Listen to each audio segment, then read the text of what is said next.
Hello बच्चों, कैसे हैं आप सभी लोग। मैं हूं Pooja Singh and welcome back to my channel accounting master class.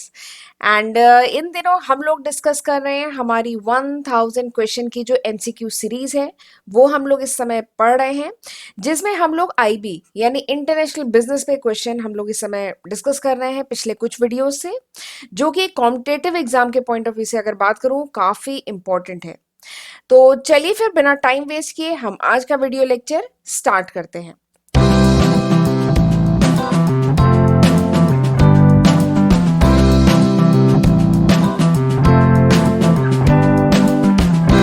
पहला क्वेश्चन, फर्स्ट क्वेश्चन है, a country is said to have comparative advantage in the production of goods when.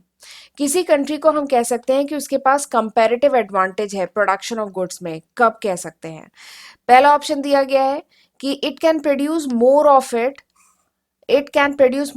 It than any other country, जब वो ज्यादा production करे दूसरी country के compare में।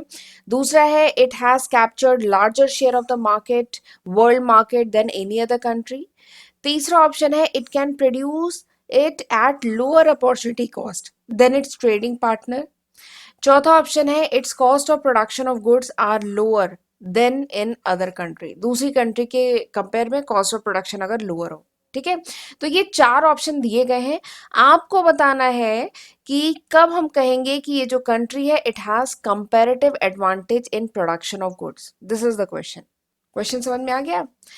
तो इसके लिए आपको मैंने बताया था कंपैरेटिव एडवांटेज थ्योरी, याद आ रही है? Comparative advantage theory even last video में ही डिस्कस हुआ है।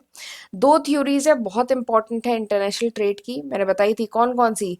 एक तो है एब्सोल्यूट एडवांटेज थ्योरी, ठीक है, ये जरूर एग्जाम में करके जाइएगा, और एक है कंपैरेटिव एडवांटेज थ्योरी। ठीक है, तो ये दोनों ही थ्योरी काफी इंपॉर्टेंट है। ठीक है, तो मैं कंपैरेटिव एडवांटेज थ्योरी आपको पिछले वीडियो में भी बता चुकी हूँ।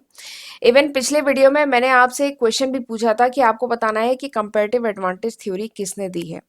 तो चलिए, अगर आपने पिछला वीडियो में रिप्लाई कर दिया है तो बहुत अच्छी बात है। चलिए यहाँ पे मैं आपको एक बार बता देती हूँ। डेविड रिकार्डो इन्होंने दी थी कंपैरेटिव एडवांटेज थ्योरी। ठीक है, डेविड रिकार्डो इन्होंने दी थी कंपैरेटिव एडवांटेज थ्योरी। तो पिछले वीडियो में भी मैं डिटेल में वैसे कंपैरेटिव एडवांटेज के बारे में थोड़ा सा बता चुकी हूँ, पर चलिए शॉर्ट में मैं आपको बता देती हूँ। या अगर आपने पिछला वीडियो देखा है तो आप तो डायरेक्टली यहाँ पर टिक करिए कि कौन सा आंसर सही है। बट चलिए, नहीं देखा है तो मैं आपको शॉर्ट में जल्दी से बता देती हूँ। देखिए, कंपैरेटिव एडवांटेज हम कब कह सकते हैं कि किसी इकोनॉमी, किसी कंट्री के पास कंपैरेटिव एडवांटेज है, जब उस कंट्री या उस इकोनॉमी की एबिलिटी है कि वो प्रोड्यूस कर सकती है गुड्स एंड सर्विसेज, गुड्स या सर्विसेज को वो प्रोड्यूस कर सकती है एट लोअर, बताइए क्या बताया था, एट लोअर अपॉर्चुनिटी कॉस्ट। अगर कोई कंट्री, कोई इकोनॉमी गुड्स या सर्विसेज को प्रोड्यूस करती है at lower opportunity cost as compare to its trading partner, तब हम कहते हैं कि country is said to have a comparative advantage in production. तब हम कहते हैं कि उस कंट्री के पास क्या है, कंपैरेटिव एडवांटेज है, अगर वो गुड्स या सर्विसेज को प्रोड्यूस करती है at lower opportunity cost as compare to its trading partner. ठीक, और ये किसने दी थी ये theory comparative advantage? David Ricardo ने दी थी। ठीक है, तो ये बात बहुत ध्यान रखिएगा। तो अब मेरे ख्याल से आप आंसर बता सकते हैं कौन सा आंसर सही है। Option C is the correct answer, right. अच्छा, आपको अपॉर्चुनिटी कॉस्ट तो पता है ना कि व्हाट इज अपॉर्चुनिटी कॉस्ट? वैसे कई बार इकोनॉमिक्स में जब मैं पढ़ाया है वहां पे भी मैंने ये डिस्कस किया है, और जब कॉस्ट अकाउंटिंग पढ़ाया है, जब वहां पे डिफरेंट टाइप्स ऑफ कॉस्ट मैंने डिस्कस किया है, तो वहां पे भी अपॉर्चुनिटी कॉस्ट का कॉन्सेप्ट पढ़ाया है। तो अपॉर्चुनिटी कॉस्ट तो याद है ना? देखिए, सपोज करिए अगर कोई कंपनी है या कोई कंट्री, उसके सामने दो ऑप्शन है, option A option B. Option A से बेनिफिट मिल रहा है 10 रुपए का, ऑप्शन बी से बेनिफिट मिल रहा है 15 रुपए का। ठीक है, तो no doubt option B choose किया जाएगा। ठीक है, ऑप्शन बी चूज करेंगे ना। ऑप्शन बी से बेनिफिट मिल रहा है 15 रुपए का, ऑप्शन ए से मिल रहा है 10 रुपए का। तो अगर आप 15 रुपए का बेनिफिट चूज करते हैं तो आप कुछ लूज भी तो कर रहे हैं ना। ठीक है, तो अपॉर्चुनिटी कॉस्ट यही होता है। अपॉर्चुनिटी कॉस्ट क्या है? Potential benefit that someone loses when selecting a particular option over the another. यानी वो पोटेंशियल बेनिफिट जो कोई भी लूज करता है जब वो एक ऑप्शन को चूज करता है एज ओवर अदर।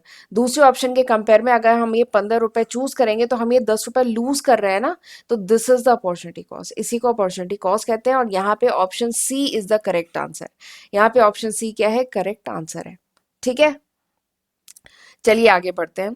अच्छा, आगे बढ़ने से पहले मैं आपको थोड़ा सा बताना चाहती हूँ, एक बार वीडियो को पॉज करके देख लीजिएगा। ये वो सारे सब्जेक्ट हैं जो मैं आज की तारीख तक अपने चैनल पे अपलोड कर चुकी हूँ।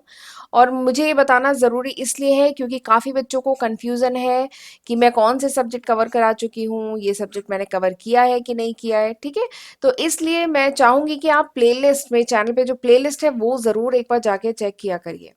ठीक है, और ये अभी तक है, अगस्त 2022 तक। अगर ये वीडियो आप इसके बाद देख रहे हैं तो इसमें मैं कुछ नए सब्जेक्ट ऐड कर चुकी होंगी, ये अभी तक है। ठीक है, 500 से भी ज्यादा वीडियो लेक्चर्स आपके लिए मैंने अपने चैनल पे अपलोड किए हैं, तो जरूर इसका फायदा उठाइएगा। और चैनल को अभी तक नहीं सब्सक्राइब किया है तो सब्सक्राइब कर लीजिए। नोटिफिकेशन बेल नहीं प्रेस की है तो वो भी प्रेस जरूर करिएगा, तभी आपको मेरे जो अपकमिंग वीडियोस हैं उनकी नोटिफिकेशन मिल पाएगी।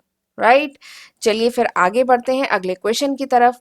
अगला क्वेश्चन क्या है कि which of the following are benefits of privatization, इसमें से कौन सा बेनिफिट है प्राइवेटाइजेशन का। पहला ऑप्शन है इनकरेज एंटरप्रेन्योरशिप, दूसरा है कंसंट्रेशन ऑफ इकोनॉमिक पावर, तीसरा है better management of enterprise, next है फ्रीडम फ्रॉम ब्यूरोक्रेसी। ठीक है, तो ये चार ऑप्शन आपको दिए गए हैं, आपसे पूछा जा रहा है बेनिफिट ऑफ प्राइवेटाइजेशन, प्राइवेटाइजेशन का बेनिफिट बताइए। ठीक है, तो इसके लिए तो सबसे पहले आपको ये जो टर्म है प्राइवेटाइजेशन ये पता होना चाहिए ना, तभी तो उसके बेनिफिट की बात कर पाएंगे। जब आप ये टर्म जानेंगे प्राइवेटाइजेशन होता क्या है। तो प्राइवेटाइजेशन बेसिकली क्या है, transfer of ownership, management and control of public sector enterprises to private sector. ठीक है, पब्लिक सेक्टर एंटरप्राइजेस जो गवर्नमेंट एंटरप्राइजेस है उनका जो कंट्रोल है, उनका जो मैनेजमेंट है, उनकी जो ओनरशिप है, ये जो प्राइवेट सेक्टर में ट्रांसफर की जाती है ना, दैट इज कॉल्ड प्राइवेटाइजेशन, इसी को प्राइवेटाइजेशन कहते हैं। और ये प्राइवेटाइजेशन होता कैसे है, प्राइवेटाइजेशन होता है डिसइन्वेस्टमेंट से। इसमें क्या है, ये जो पब्लिक सेक्टर, ये जो गवर्नमेंट कंपनी है, इसके जो शेयर्स हैं ये सेल ऑफ किए जाते हैं, इसके जो इक्विटी है उसे सेल ऑफ किया जाता है, चाहे एक सर्टेन पोर्शन, ठीक है, या पूरे के पूरे शेयर सेल ऑफ कर देंगे तो वो प्राइवेट सेक्टर के हाथ में चला जाता है। ठीक है, तो इसको कहा जाता है डिसइन्वेस्टमेंट। ठीक है, डिसइन्वेस्टमेंट। ठीक, तो दिस इज प्राइवेटाइजेशन। अब बात करें कि प्राइवेटाइजेशन के एडवांटेज क्या है, बेनिफिट क्या है, तो इसके बहुत सारे एडवांटेज हैं। पहला एडवांटेज इसका क्या है प्राइवेटाइजेशन का, कि प्राइवेटाइजेशन से परफॉर्मेंस इंप्रूव होती है। जो भी कंपनीज हैं, और इंडिया में इसके बहुत सारे एग्जांपल है, बहुत सारी गवर्नमेंट कंपनी प्राइवेट सेक्टर के हाथ में अब गई है। ठीक है, तो प्राइवेटाइजेशन के बहुत सारे एग्जाम्पल है। अगर मैं इसके बेनिफिट की बात करूं तो इससे क्या होती है, ऑर्गेनाइजेशन की परफॉर्मेंस इंप्रूव होती है, कस्टमर एक्सपीरियंस इंप्रूव होता है। ठीक है, अब कस्टमर थोड़ा और ज़्यादा सेटिस्फाई, क्योंकि परफॉर्मेंस इंप्रूव होती है, अब कस्टमर का और ज़्यादा ध्यान रखा जाता है। ठीक है, तो ये इसका पहला एडवांटेज है। दूसरा क्या है, अब थोड़ा सा कह लीजिए पॉलिटिक्स का इंटरफेरेंस जो है, कंपनी के ऑपरेशन में पॉलिटिक्स का इंटरफेरेंस कम हो जाता है। अगर प्राइवेट सेक्टर के हाथ में कोई कंपनी जाती है तो अब जो पॉलिटिकल जो इंटरफेरेंस है वो कंपनी में कम हो जाता है। लिख देती हूँ, पॉलिटिक्स का मतलब इंटरफेरेंस जो है वो थोड़ा सा कम हो जाता है। ठीक है, अगला एडवांटेज क्या है, कंपटीशन बढ़ता है। ठीक है, गवर्नमेंट कंपनी इतनी ज़्यादा कॉम्पिटिटिव नहीं होती है। ठीक है, बट जो प्राइवेट सेक्टर है वहाँ तो कंपटीशन हाई होता है, तो कंपटीशन बढ़ जाता है। कंपटीशन बढ़ता है तो परफॉर्मेंस बढ़ती है, कंपनी को अपनी परफॉर्मेंस अच्छी करनी ही पड़ेगी अगर कंपनी को सर्वाइव करना है तो। ठीक है, और क्या होता है, और इनकरेज होता है एंटरप्रेन्योरशिप, यानी नए नए स्टार्टअप, प्राइवेटाइजेशन से नए नए स्टार्टअप सेट होते हैं। ठीक है, एंटरप्रेन्योरशिप को इनकरेजमेंट मिलता है। अगर मैं अगला एडवांटेज की बात करूं तो और ज़्यादा बेटर मैनेजमेंट हो पाता है इंटरप्राइज का। और अगर एडवांटेज की बात करूं तो फ्रीडम फ्रॉम ब्यूरोक्रेसी, ये जो ब्यूरोक्रेटिक स्ट्रक्चर है, यानी कॉम्प्लेक्स ऑर्गेनाइजेशन का जो स्ट्रक्चर है, जहाँ पे बहुत सारे मल्टी लेयर मतलब सिस्टम है, प्रोसेस है, जहाँ पे डिसीजन लेना है तो इससे परमिशन लो, उससे परमिशन लो, तो ये जो ब्यूरोक्रेटिक पूरा स्ट्रक्चर था वो अब कम हो जाए, मतलब प्राइवेटाइजेशन की वजह से वो स्ट्रक्चर अब थोड़ा सा कम होता गया है। ठीक है, तो ये भी इसका एक बेनिफिट है। तो मैंने आपको बहुत सारे बेनिफिट बता दिए प्राइवेटाइजेशन के। ठीक है, तो अब मुझे लगता है आप इसका आंसर कर लेंगे।